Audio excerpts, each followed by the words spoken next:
เมื่อสงค่าวันเมื่อไหนข้านางแสงก่อเฮ็ดกินเนื้อส้ม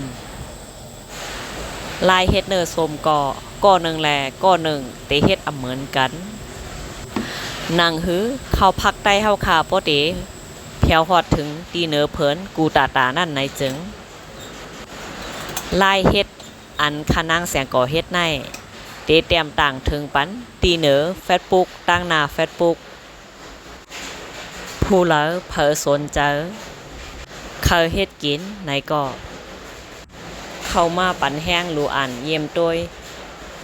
เฮ็ดกินกว่าจอมกันละอยู่ค่า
ของขายผมเลยเปียโย